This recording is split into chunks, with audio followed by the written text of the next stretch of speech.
So hello everyone, this is Prasujya and welcome to University Guide. So আজি মোৰ লগত আছে গুৱাহাটী ইউনিভাৰ্চিটি এডুকেশ্যন ডিপাৰ্টমেণ্টৰ অংগনা বৰা।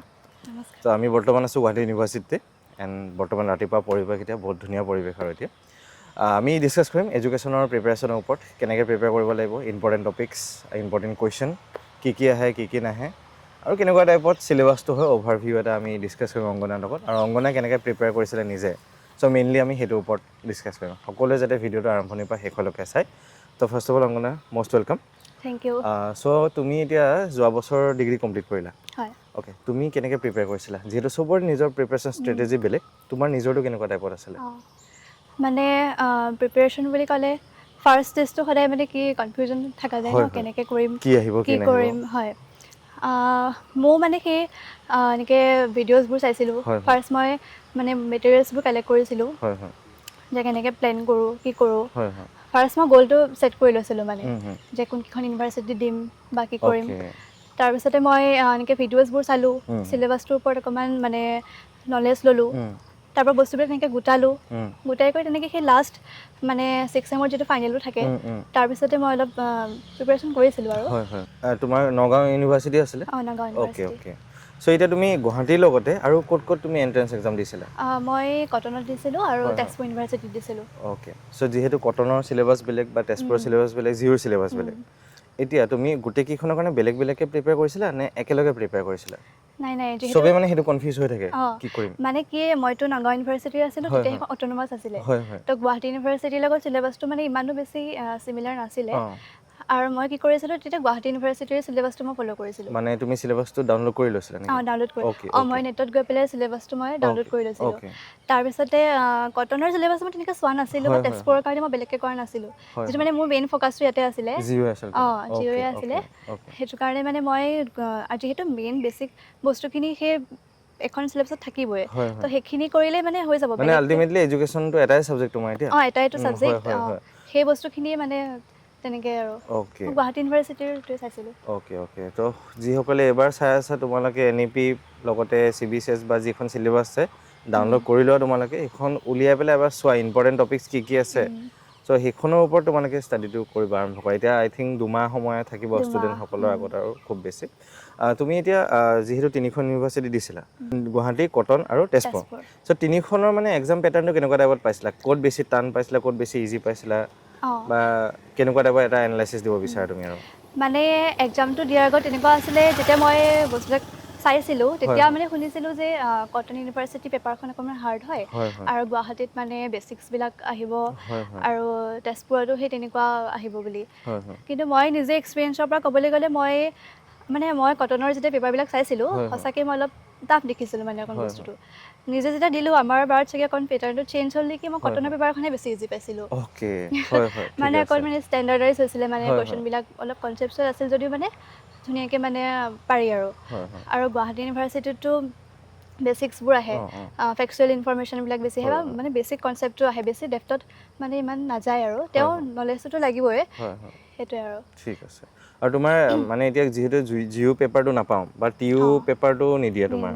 চ' এতিয়া মানে জিঅ' তোমাৰ কেনেকুৱা টাইপত কুৱেশ্যন আহিছিলে মানে অলপ যদি আৰু ইনচাইটছ দিব পাৰিলে ভাল আছিলে জিঅ'ত মানে সেই মই বাৰু কুৱেশ্যন মনত আছে তোমাৰ মই অলপ মানে এনেকৈ ষ্টুডেণ্টছখিনি সুবিধা হোৱাকৈ মই পিছত জনাম বাৰু ফাৰ্ষ্ট ছেমৰ পৰা 6 ছেমলৈকে মানে মই যোনখিনি ইম্পৰ্টেণ্ট টপিক যোনখিনি মানে এৰিব নোৱাৰি মানে সেইখিনি চাবই লাগিব সেইখিনি মই অলপ নোট কৰি আনিছোঁ বাৰু মষ্ট ইম্পৰ্টেণ্ট টপিকখিনি মানে এনেকুৱা এডুকেশ্যন বুলি ক'লে প্ৰথমতে আপোনাৰ এডুকেশ্যনেল ছ'চিয়'লজি এডুকেশ্যনেল ফিল'চফি তাৰপিছত চাইক'লজি সেই বস্তুখিনি বহুত বেছি ইম্পৰ্টেণ্ট হয় তো তাৰ পৰা মানে কুৱেশ্যন বেছিকৈ আহে আৰু আমি অকণ মেজাৰমেণ্ট হওক বা ষ্টেটিষ্টিক্স পাৰ্টটো মানে আমি কি কৰোঁ অকণমান ইগন'ৰ কৰোঁ ক'তনো কুৱেশ্যন আহিব বুলি কিন্তু তাৰ পৰাও কুৱেশ্যন আহিছিলে মানে ফাৰ্ষ্ট ছেমিষ্টাৰত এখন পেপাৰ আছে প্ৰিন্সিপলছ অফ এডুকেশ্যন বুলি তো সেইখনে আছে মানে ফাৰ্ষ্ট পেপাৰখন যোনখন মানে কি হয় আপোনালোকৰ এডুকেশ্যনৰ ওপৰত ফাৰ্ষ্ট নলেজটো তেনেকুৱা নৰ্মেল কুৱেশ্যনটো সৰু কুৱেশ্যন এটা সুধিব পাৰে যে এডুকেশ্যন ৱৰ্ডটো ক'ৰ পৰা আহিলে সেনেকুৱা কুৱেশ্যনো আহি যাব পাৰে তাৰ উপৰি সেই পেপাৰখনত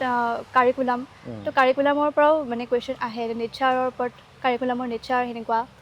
তাৰপিছত যদি আৰু এখন যাওঁ psychological foundation of education already তেওঁলোকে পঢ়িছেই মানে আমাৰ এনেকুৱা হয় যেতিয়া ডিগ্ৰীত আছিলোঁ মানে তেতিয়া বস্তুবিলাক অকণমান এনেই এক্সামৰ কাৰণে পঢ়া হয় কিন্তু এণ্ট্ৰেঞ্চলৈ আহি পেলাইহে MCQ বেছ কনচেপ্টুৱেল কনচেপ্টবিলাক বেছ মানে তেতিয়াহে ক্লিয়াৰ কৰা যায় আৰু হয় তো এতিয়াও মানে সময় আছে কনচেপ্টখিনি মানে ক্লিয়াৰ কৰিবৰ কাৰণে যেনেকৈ চাইক'লজিকেল এডুকেশ্যন বুলি ক'লে তাৰ মেথডছবিলাক অবজাৰভেশ্যন মেথড হওক তাৰপিছতে কেছ ষ্টাডি মেথড হওক আৰু কিছুমান থিয়ৰিজ আছে থিয়ৰিজখিনি বহুত বেছি ইম্পৰ্টেণ্ট মানে একো থিয়ৰিয়ে বাদ নিদিব মানে লাৰ্ণিং থিয়ৰি যেনেকৈ ক্লাছিকেল কণ্ডিশ্যনিং অপাৰেণ্ট কণ্ডিশ্যনিং তাৰোপৰি লছ অফ লাৰ্ণিং আৰু পাৰ্চনেলিটি মানে সেই গোটেই থিয়ৰিজখিনি কোনে দিছিলে কি দিছিলে বা সেনেকুৱাবিলাক মানে থিয়ৰিখিনি চাবই লাগিব নেক্সট আহিলে ফিল'চফি মে বি সেইখন ছেকেণ্ড ছেমিষ্টাৰত আছিল চাগে ফিল'চফি তো তাৰ মানে সেই বেদিক ফিল'চফি বুদ্ধিষ্ট ফিল'চফি সেইখিনি চাব লাগিব আৰু ব্ৰাঞ্চেছ অফ ফিল'চফিটো মানে বহুত বেছি ইম্পৰ্টেণ্ট হয় মেটাফিজিক্স পঢ়িছে চাগে মেটাফিজিক্স এপিষ্টমলজি এক্সজিঅ'লজি সেইখিনি বস্তু চাব লাগিব আৰু স্কুলছ অফ ফিল'চফি তাৰ পৰা বহুত মানে কুৱেশ্যন মই পাইছিলোঁ স্কুলছ অফ ফিল'চফি মানে ইণ্ডিয়ান স্কুল আৰু ৱেষ্টাৰ্ণ স্কুল তেনেকৈ আইডিয়েলিজিম ৰিয়েলিজিম নেচাৰেলিজিম সেইকেইটাৰ ফাউণ্ডাৰ্ছ সুধিব পাৰে মানে কোনোবা এটা টপিক পঢ়িলে সেই টপিকটো কোন ক'ত কেতিয়া কিয় সেই গোটেইখিনি যদি এটা চামাৰি লৈ লয় তেতিয়াহ'লে মানে ভাল হয় আৰু ছ'চিয়লজি বুলি ক'লে culture social change social group সেইখিনি চাব পাৰে আৰু আকৌ education and development of education বুলি পেপাৰ এখন আছে য'ত মানে গোটেই হিষ্ট্ৰী এডুকেশ্যন হিষ্ট্ৰীটো আমি চাবই লাগিব যেনেকৈ প্ৰথম যেতিয়া ষ্টাৰ্ট হৈছিলে ক্ৰন'লজিকেলি যদি চাই ফাৰ্ষ্ট যেতিয়া বিগিনিং চাৰ্টাৰ এক্টখন আছিলে 1813 তো তাৰ পৰা চন ৱাইজ যদি এনেকৈ আহি আহি এতিয়া ৰিচেণ্ট পলিচিছলৈকে মানে NEP 2020লৈকে সেই গোটেইখিনি এনেকৈ বনাই ল'লে মানে সুবিধা হয় সেই তেনেকৈ আহি যায় চাৰ্টাৰ এক্টখিনি মানে একে এৰিব নোৱাৰি আৰু চাৰ্টাৰ এক্ট হওক NEP 2020লৈকে যিখিনি আছে মানে কোঠাৰী কমিশ্যন মুডালিয়াৰ কমিশ্যন সেইখিনি মানে গোটেই কমিশ্যনখিনি মানে ইয়াৰটো কোনে হেৰি কৰিছিলে সেইখিনি মুখৰ আগত থাকিলে ভাল আৰু পষ্ট ইণ্ডিপেণ্ডেঞ্চ সেইখিনি চাব লাগিব আৰু টেকন'লজি পেপাৰখনো বহুত ইম্পৰ্টেণ্ট হয় যেনেকৈ লাৰ্ণিং তাৰপিছতে লাৰ্ণিং তাৰপিছত models of teaching method of techniques and teaching mechanisms of teaching সেইবোৰ আৰু এখন পেপাৰ আছে গাইডেন্স এণ্ড কাউন্সেলিং বুলি সেইখন মানে আমাৰ তেনেকৈ ক'ৰ পেপাৰ নহয় কিন্তু তাৰ পৰাও মানে কুৱেশ্যনছ আহে গাইডেন্স আৰু কাউন্সেলিঙৰ পৰা আৰু এখন পেপাৰ মই ইগন'ৰ কৰিছিলোঁ যেতিয়া মই সেইখন চাগে 4th ছেমিষ্টাৰত চাগে আছিলে এডুকেশ্যনেল থিংকাৰ্ছ বুলি তেতিয়া মই সেইখন পঢ়া নাছিলোঁ কিন্তু ইয়াত আহি মই বহুত কুৱেশ্যন দেখিছোঁ তাৰ পৰা যেনেকৈ আমাৰ এণ্ট্ৰেঞ্চত যেনেকৈ কিছুমান থিংকাৰ্ছ আছে মহাত্মা গান্ধী তাৰপিছতে অৰবিন্দ স্বামী বিবেকানন্দ তো তেওঁলোকৰ মানে এডুকেশ্যনত বহুতখিনি কণ্ট্ৰিবিউশ্যন আছে তো তেওঁলোকে কিছুমান মেইন বস্তু এডুকেশ্যনত দিছে যেনেকৈ গান্ধীজীৰ বেছিক এডুকেশ্যন 1937 তো সেই বস্তুখিনি মানে চাব লাগিব আৰু এডুকেশ্যনেল থিংকাৰ্ছ মেইন কেইজনমান থিংকাৰ্ছ আছে তেওঁলোকৰ বিষয়ে মানে অকণমান চালে তেওঁলোকৰ পৰা আহিব পাৰে মানে আশা কৰিব পাৰি আৰু আহিব বুলি আৰু মেজাৰমেণ্ট এণ্ড ইভালুৱেশ্যন বুলি এখন পেপাৰ আছে তাৰপিছত আহিলে এডুকেশ্যন মেনেজমেণ্টৰ পেপাৰখনো যেনেকৈ UGC NCERT তাৰ মানে ফুল ফৰ্মো আহি যাব পাৰে UGC কোন চনত হেৰি হৈছিলে সেইবিলাক মানে এনেকৈ কিবা এটা টপিক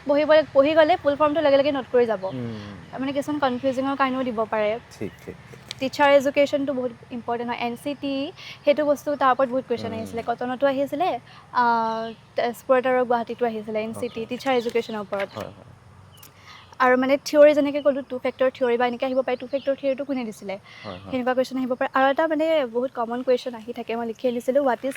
গেং ইজ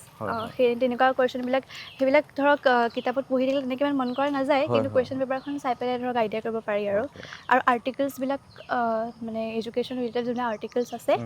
সেইখিনি মানে তেওঁলোকে চালে সুবিধা হয় আৰু সেইখিনিয়ে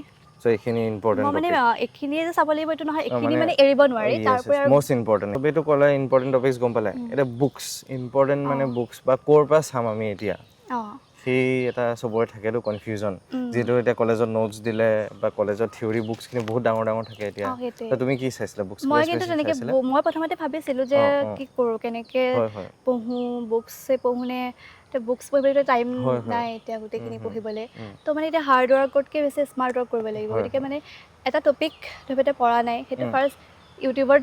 যাওক, ইউটিউবত চাৰ্চ কৰক, বা আজিকালি আছে ChatGPT আছে, তো তাত গৈ পেলাই ChatGPT মানে কি হয় পুতুককৈ চামাৰিটো দি দিয়ে, অবজেক্টিভ টাইপ তেনেকৈ কুৱেশ্যন মাৰিলে এনেকৈ আহি যাব, MCQ বিলাকো দি দিব MCQ আৰু নিজে অলপমান ভেৰিফাই কৰি ল'বা, ক'ৰবাত ভুলো আহিব অলপ মানে পাৰে। বিচাৰিব লাগিব, চ'ৰ্চবিলাক অলপ ল'ব লাগিব। আৰু হয়, হয়। গুগলতো যদি এটা টপিক মাৰি দিয়ে MCQ বুলি মাৰিলে বহুতকেইটা ৱেবছাইট থাকে, তাত মানে এণ্ট্ৰেঞ্চ ৰিলেটেড সেই MCQ বিলাক পাই গ'লে অলপ ৰাস্তাবিলাক দেখা যায়, Yes, হয়, তেনেকৈ কৰিব লাগে। মই বুকতকৈ বেছি কিন্তু মই অনলাইন বস্তুৱে চাইছিলা? অঁ মই আপোনাকো মই তেনেকৈ মেটেৰিয়েলছৰ কাৰণে হয়, কুৱেশ্যন পেপাৰটোতো বহুত বেছি Yes, ইম্পৰ্টেণ্ট। yes. এতিয়া যিহেতু আমাৰ ডিব্ৰুগড় ইউনিভাৰ্চিটি পেপাৰ পায়, কটনৰ পায়, আৰু অসমৰতো বেলেগ নাপায় তোমাৰ ইউনিভাৰ্চিটি, গুৱাহাটীও নাপায়, তেজপুৰ নাপায়, বাকী অন্যান্য ষ্টেট ইউনিভাৰ্চিটিসমূহৰ নাপায়। চ' গুৱাহাটীৰ কাৰণে সকলোৱে কয় যে অলপমান JNU পৰা লৈ চেণ্ট্ৰেল ইউনিভাৰ্চিটিবিলাকৰ আগৰ পেপাৰবিলাক চাব লাগে। তুমি চাইছিলা নেকি সেইখিনি অলপ? নাই নাই নাই, মই চোৱা নাই। মই অকল মই শুনিছিলোঁ যে ডিব্ৰুগড় ইউনিভাৰ্চিটিৰ লগত অকণমান গুৱাহাটী ইউনিভাৰ্চিটিৰ অকণমান চিমিলাৰিটিজ আছে বুলি। অ'কে মই ডিব্ৰুগড় ইউনিভাৰ্চিটিৰ কুৱেশ্যন পেপাৰবিলাক চাইছিলোঁ আৰু কটনৰ চাইছিলোঁ। অ'কে তো সেইখিনি অলপমান তোমালোকে চোৱা MCQ বিলাক, আৰু CUET পেপাৰখিনিও চালে ক'ৰবাত না ক'ৰবাত অলপ হেল্প হ'ব আৰু। অলপ হেল্প হ'ব, তেনেকৈ বহুতৰ এটা কনচেপ্ট থাকে যে নেটৰ বুক চাম, নেটৰ কিবা চাম, কিবা আছে নেকি এনেকুৱা মই টাইপৰ? তেতিয়া ভাবিছিলোঁ চাম বুলি, কিন্তু নেটৰ বস্তুটো মানে অলপ বহুত বেছি ডেফ্টত হাই থাকে। লেভেল যায়গে, হয়, এতিয়া যদি সেইবিলাক কুৱেশ্যন চাই মানে ভয় খাব পাৰে, মানে এনেকুৱা অ'কে, ক'ত হয়, পাম হয়। এতিয়া, মানে কি পঢ়ি আছোঁ, কিবাহে আহিছে দেখোন, এনেকুৱা হ'ব সেইটো এটা পাৰে। হয়, সেইটো এটা হয়। সেইটো কাৰণে মই ইমান তেনেকৈ নেটৰ চাইছিলোঁ এটা সময়ত হয়, অকণমান হয়। এনেকৈ গুগলতে এনেকৈ কিবা হয়, কিবি, হয়, হয়। কিন্তু তাতকৈ বেছি মই কওঁ মানে ডিব্ৰুগড় পেপাৰকেইখন আগৰ প্ৰিভিয়াছ ইয়েৰৰ হয়, কুৱেশ্যনবিলাক হয়, হয়। মানে গ্ৰুপবিলাকত প্ৰভাইড কৰিবই অলৰেডি। হয়, হয়, হয়। তাৰপিছতে কটনৰ পেপাৰখিনি হয়, চালে তাৰ পৰা মানে আইডিয়া কৰিব পাৰি আৰু কেনেকুৱা ধৰণৰ কুৱেশ্যন আহে। Okay okay. চ' এতিয়া আমি বহুতৰ থাকে যে চেল্ফ নোট বনাব লাগে বা বনোৱাটো ইম্পৰ্টেণ্ট, বা বহুতে কৈ থাকে চেল্ফ নোট ইম্পৰ্টেণ্ট। তুমি বনাইছিলা কিবা, নে ইম্পৰ্টেণ্ট হয় নে বনাইছিলোঁ, নহয়, যাতে মই এক্সামৰ বনাইছিলোঁ। এসপ্তাহ বা 10 দিনৰ আগত চাব পৰাকৈ আৰু? সেইটো লাগিবই, কাৰণ যিহেতু গুৱাহাটী ইউনিভাৰ্চিটিত ফেকচুৱেল কুৱেশ্যনবিলাক যিটো আহে, কনচেপ্ট থাকিলেও হয়, হয়। বস্তুবিলাক নোট কৰি যাবই লাগিব। হয়, এক্সামৰ 10 দিনৰ আগত যেনেকৈ কিমান চন আছে বা কোনে দিছিলে, ফাউণ্ডাৰ নেম, সেইবিলাকতো লিখি যাবই লাগিব। আৰু হয়, এনেকৈ হয়। কিবা এটা বস্তু ইউটিউবত চাই আছোঁ ভিডিঅ' হয়, এটা হয়। যে এইটো ইম্পৰ্টেণ্ট, সেইটো ঘপককৈ বহীখনত এনেকৈ নোট কৰি আৰু যায়। এব্ৰিভিয়েশ্যনবিলাক তুমি যেনেকৈ কৈছিলা, এব্ৰিভিয়েশ্যন ফুল ফৰ্মখিনি যিখিনি আছে তোমাৰ? সেইটোৱে। য়েছ য়েছ য়েছ। আৰু মানে কিবা এটা টপিক চালে সেই বহীখনত মানে লগে লগে নোট কৰি যাব, আৰু এখন বহী বনাই ল'ব লাগে আৰু এতিয়া হয়, হয়। এণ্ট্ৰেঞ্চৰ কাৰণে মানে চব পঢ়া যায়, খালি এক্সামৰ 10 দিন বা এসপ্তাহ আগত পাহৰি যোৱা যায়। চ' পাহৰি তাৰ যোৱা কাৰণে যায়। মানে সেই bullet point wise note and special নিজৰ হিচাপত নোটটো ইম্পৰ্টেণ্ট আৰু। চ' এতিয়া লাষ্টত যদি আমি আহোঁ, এক্সামৰ কাৰণে চবেই চব প্ৰিপেয়াৰ কৰি ৰেডি হ'ল, এক্সাম হলত বহি পেলাই মাইণ্ডটো ব্লেংক হৈ যায়, বা কুৱেশ্যনখিনি কেনেকৈ এটেম্প্ট কৰিব লাগে from your point of view? মোৰ এনেকুৱা হৈছিলে, মই মানে কটনতো মই এনেই দিবলৈ গৈছিলোঁ, কাৰণ চবেই কৈছিলে বহুত হাৰ্ড পেপাৰ আহে, তো মই বোলো এনেই দিবলৈ যাওঁ আৰু ইমান বেছি এক্সপেক্টেশ্যন নাছিলে। তো কটনত গৈ পেলাই মই কি কৰিছিলোঁ, যেতিয়া মই আগতে তেনেকৈ কম্পিটিটিভ এক্সাম দিয়া নাছিলোঁ, তো ফাৰ্ষ্ট কুৱেশ্যনটো মানে নৰ্মেল কুৱেশ্যনেই আহিছিলে, কিন্তু মই সেই প্ৰথম কুৱেশ্যনটো মই ভুল কৰি থৈ আহিছিলোঁ, কিন্তু সেই কুৱেশ্যনটো মোৰ বহীতে ধুনীয়াকৈ লিখা হৈ আছিলে, কিন্তু মই নাৰ্ভাছনেছত মানে ভুল কৰি থৈ আহি যায়, আহিছিলোঁ। চবৰে নাৰ্ভাছ হৈ যায় এতিয়া। সেইটো কাৰণে মানে অকণমান ৰিলেক্স হৈ পেলাই আৰু কুৱেশ্যনটো ভালকৈ পঢ়িব লাগে। মানে এনেকুৱা হয়, আপুনি যিহেতু কুৱেশ্যন পেপাৰবিলাক চাই থাকিব, সেই কুৱেশ্যন পেপাৰ চালে এনেকুৱা লাগিব, এইটো কুৱেশ্যন মই আগতে পাই আছোঁ, খুব চিমিলাৰ লাগিব কুৱেশ্যনটো, বা অপশ্যনখিনিও অচিনাকি, তো পুটুককৈ এইটো অপশ্যনেই হয়, মই এনেকৈ পঢ়িছিলোঁ বুলি দি থৈ আহিলে নহ'ব, কুৱেশ্যনটো মানে আপোনাক একে বেলেগ এটা এনচাৰো বিচাৰিব পাৰে, সেনেকুৱা আৰু। ঠিকে আছে। চ' সেইকাৰণে জাষ্ট ৰিলেক্স হৈ পেলাই, কাম হৈ পেলাই তোমালোকে এক্সামটোত এটেম্প্ট কৰিবাগৈ। পাৰাখিনি আগত কৰিবা, এনেকুৱা নহয় যে 1ৰ পৰা একদম 160লৈকে কৰি যাব লাগিব, তেনেকুৱা নহয়। মাজে মাজে পাৰাখিনি কৰিবা, নোৱাৰাখিনি এৰি থৈ যাবা, পিছতকৈ নোৱাৰাখিনি ট্ৰাই কৰিবা আৰু কৰিবলৈ। আৰু মানে যিহেতু নিগেটিভ মাৰ্কিং আছে, হয়, হয়। এইটো ভাবিব নালাগে যে মই কিমান কৰিছোঁ, কিমানটা শুদ্ধকৈ কিমান কৰিছোঁ, ৰাইট কৰিছোঁ, সেইটো কাৰণে কিমান ৰাইট কৰিছোঁ সেইটোৱে চেষ্টা কৰা, কাৰণ যোৱাবাৰতো কাট অফ বহুতখিনি যোৱা দেখা গৈছিলে। চ' কাট আমি অফ যোৱাবাৰ ভিডিঅ'তে বেছিকৈ আমি গৈছে। ডিছকাছ কৰিছিলোঁ যে in and around 40 to 50 is a good score. লাষ্টত গৈ পেলাই দেখিলোঁ যে 60 to 70 is a good score টাইপত দেখা গ'লগৈ বহুতকেইটা ছাবজেক্টত। চ' সেইকাৰণে ভালকৈ মেক্সিমাম মাৰ্কছটো কালেক্ট কৰিব চেষ্টা কৰা, যিহেতু নিগেটিভ মাৰ্ক থাকিব। এণ্ড লাষ্টত তুমি কিবা ক'ব বিচাৰা যিসকলে প্ৰিপেয়াৰ কৰি আছে? একদম last message from your side. তেওঁলোকে মানে ভালকৈ পঢ়ক, মানে শুভেচ্ছাই দিছোঁ মই। আৰু এনেকৈ ভাবিব নালাগে যে অসমৰ ইমান চুকৰ কোণৰ কলেজ বা ইউনিভাৰ্চিটিৰ পৰা ইমান ষ্টুডেণ্টে দিব, কিন্তু ছিটৰ সংখ্যা ইমান কম, সেইটো ভাবিব নালাগে। আপুনি এটা ভাবক যে আপোনাক এটা ছিটহে লাগে, সেইটো ভাবক, তেতিয়া নিশ্চয় মানে ভালকৈ পঢ়িলে। আউট অফ 50 তোমালোকৰ ডিপাৰ্টমেণ্টৰ কিমান ছিট আছে? 65। 65 আউট অফ 65 তোমাৰ এটা ছিট লাগে, বাকী এটা 64টা চিট এনে ৱেষ্ট বুলি ভাবি লোৱা দ্যাটছ সেইটোৱে ইট সেইটো জেনেৰেলে হওক এছ টি হওক অ' বি চি হওক যিয়ে হওক অঁ। কোনো কথা নাই তোমাৰ অনলি এটাই চিট লাগে বাকী 64টা চিট ৱেষ্ট আৰু বহুত বেছি যদি মানে মন আছে নিশ্চয় মানে হয়। সেই আনিবই আৰু ইয়ালৈ আৰু ডেফিনেটলি ভালকৈ প্ৰিপেয়াৰ কৰা ভালকৈ লাগা আৰু চ' সকলোকে বেষ্ট উইচেছ থাকিলে আমাৰ ফালৰ পৰা এণ্ড থেংকছ এ লট অংগনা ইমান ধুনীয়াকৈ এক্সপ্লেইন কৰিলা আৰু মষ্ট ইম্পৰ্টেণ্ট টপিকছখিনি তুমি ক'লা যিহেতু সকলোকে চ' নোট ডাউন কৰি লৈছা চাগে সকলোৱে আই থিংক নোট কৰি ল'ব and thank you so' much for ৱাচিং আৱাৰ ভিডিঅ'ছ এণ্ড ছাবস্ক্ৰাইব কৰিব আমাৰ ইউটিউব চেনেলটো এণ্ড থেংকছ এ লট